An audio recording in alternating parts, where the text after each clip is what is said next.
Hey y'all, Brett, Swafford Homestead. Gonna make a little short video about peppers.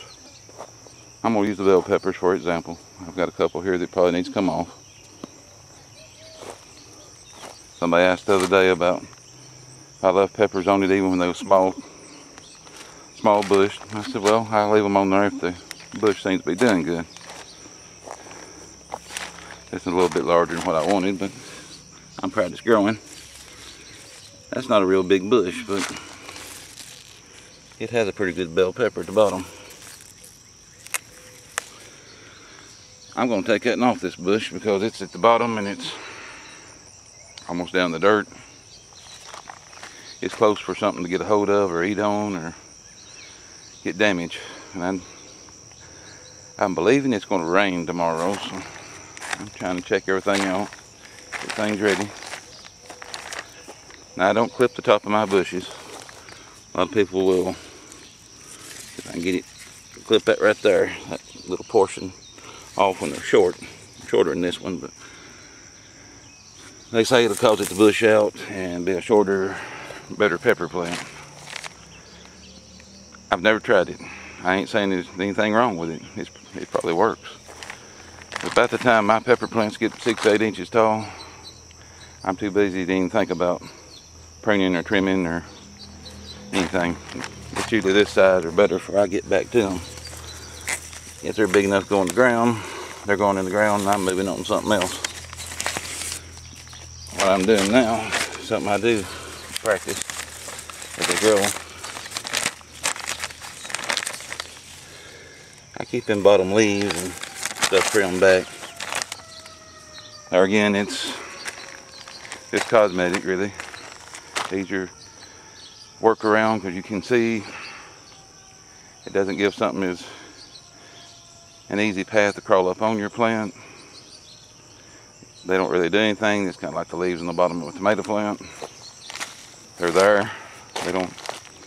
I'm sure they feed the plant some, but you're not growing pepper from limbs an inch off the ground. See if I can find another example right quick. That's okay. Here's one. There's a good example of an issue to me. This pepper will probably be alright because it's up higher on the limb. This one's down low and it's pushing this limb against that limb. I'll take them out. It's small, it's not ready to really, but it don't make no difference. Tiny as that is, it still has a really good flavor. It still cooks just fine. They don't have to be big. Don't have to have color right now. I like the colors. I like from the turn. But I also want a healthy plant because I'm planning on these things getting a lot larger. Well, this one's doing better. This one's got a little bit bigger pepper on it. You can see how I trimmed around the bottom a lot better on this one. I'm going to take that little pepper. It's big enough for stuffing. They should get a lot larger.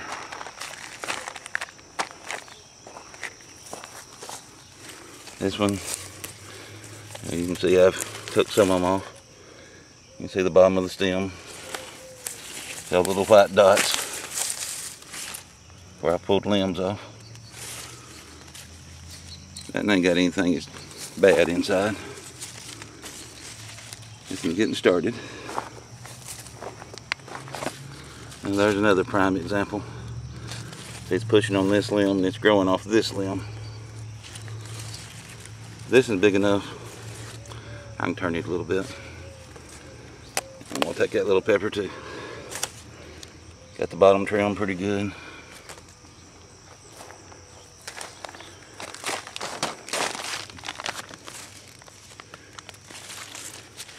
This one's loaded with peppers right down the middle.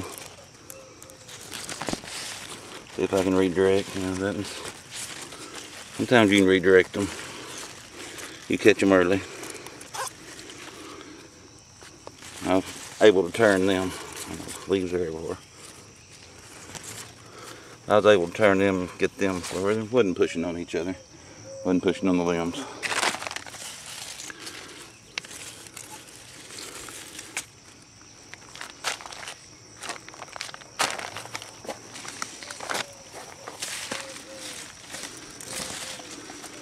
Not bad, little pepper. You're wondering why I'm taking them off when they're still no bigger than that? It goes back to that video I made about supply and demand. I believe you got to pick them off, get them started. They get good enough, I pick them off and let it grow more, because it will bloom again if you take the papers off. That's the way I do the jalapenos. It'll put on 4 or 5. I'll take him off. The next time it'll have 7 or 8 or 10. They get big enough to have heat, I take them off. Before long, you've got dozens. If you can watch the video, I explained it better in that video. That's what I basically do to pepper plants. I keep them, try to keep the grass back, which is hard to do. A little behind on these. I keep the peppers from pushing in the middle and pushing the limbs apart. I have them break. If a pepper plant's small and it's got big peppers and I think it's weighing the pepper plant down, or the pepper plant looks bad, I'm gonna pull them early. And they get really large. None of these plants is large yet, they just now getting started. A plant like this gets up here 3.5, 4 feet tall. And it's got so much pepper it's starting to lean. I'm going to pull some of the pepper off. Other than that, I'm going to let them grow because I like the colors. I like a big bell pepper. I like the stuffed peppers. I hope this helps somebody. This is my thoughts. This is my ideas. Y'all have a good day.